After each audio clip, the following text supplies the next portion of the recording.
Yun, walang laman yung ating mga baby stag, wala na dito. So hinuli ko sila kagabi. Siyempre kagabi gabi natin tinira para hindi masyadong stress, guys.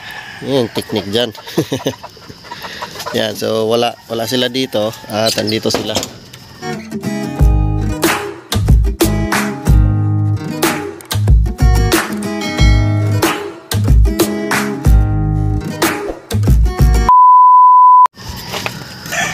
Yun. Alright. Yan, andito sila, oh. Parang may fog yung camera. Yun. Yan. So, nandito sila. Yung dalawang kapatid dito ay nandun sa kulungan. So, nilagay ko yun para hindi masyadong marami sila dito kasi nagtutukaan. Yan. So, nilagyan ko na rin ng mga ilang araw na lang. Ano na rin sila, mag-performance. Yan. So kaya sinadya ko na ilagay na lang, isabay na lang paglagay yung tali para hindi na ako mahirapan maghuli-huli sa kanila. Kasi ang gagawin natin ngayon, paliliguan natin sila kasi pag-check ko kagabi, guys, pag-check ko kagabi, napakaraming kuto. Yung kuto, ay nako. Okay, so disclaimer muna, no animals were harmed in the making of this video. Papakita ko yung dalawang kapatid mamaya. Kapatid, ito yung isa. Sandali, papakita natin para makita nyo kung gaano karami yung kuto ng mga manok. Alright, so disclaimer muna, no animals were harmed in the making of this video. Itong hawak natin is yung kapatid. So ito ay straight sweater. Ayan. Ito yung straight comb. Ilang araw na lang, 4 months na to. Napakita ko sa inyo yung sinabi ko na napakaraming kuto. Ayan, guys, oh. Kagabi, pinanaslightan ko to dito. Napakaraming kuto talaga. Ang ingay na bantang, pasensya na. Tapos pag ganyan ko, ayan, oh, hindi yata kita ngayon, pero kitang kita ko sa, kung titingnan nyo sa mata, talagang kitang kita.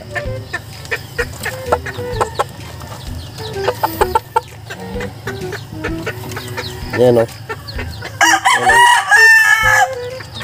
Ewan ko lang kung kita, guys, pero napakarami. Oh, gumagalaw-galaw pa, oh. Kasali dito kagabi, napakarami. Siguro gabi sila kung lumabas. Yan. So ang gagawin natin ngayon ay paliliguan natin sila. Siyempre yung kuto naman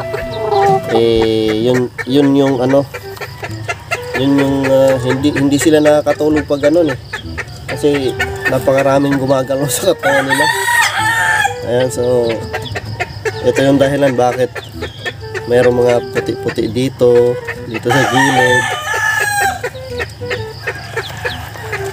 Ayan. Maya paliliguan natin. Ngayon naman ay pakakainin lang muna natin sila kasi pupunta pa ako ng ano, guys, pupunta pa ako ng LTO. Magpaparinig pa ako dun sa motor. So papakainin lang muna natin sila, tapos maya pagbalik, pagkatapos ko dun ay siyempre paliliguan natin lahat ng cockerels, hindi lang yung 5 ay yung 6, lahat. Yan, ito yung linisin ko muna to para dito ko na ilagay kasi para hindi naman masyadong madumi. 2 3 4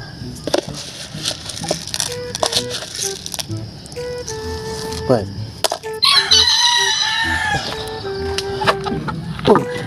Wala na kayo. Yan. Ang ganda ng kain nila, oh, no? Malakas silang kumain. Kaya pala medyo hindi nila naubos yung pagkain kapag gabi na, kasi doon na umatake yung mga kuto, yung mga ano ba yung tik-tik, tik-tik ba yun? Dahil dun sa makati yung katawan nila. Buti na lang na-check ko kagabi, which is okay lang yan, kasi kasi natural sa manok yan. Kailangan natin tingnan paminsan-minsan yung ating mga alaga.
Alright, yan, tapos na nating mapaliguan yung ating mga cockerels, guys.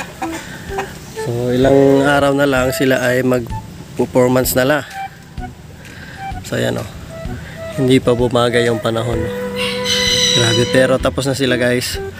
So napakaraming kuto nila, so hopefully maging fresh naman, ma-freshen up yung yung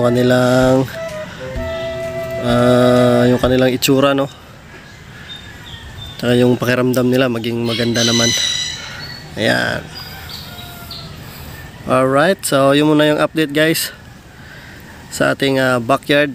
Kita-kita ulit sa susunod na video.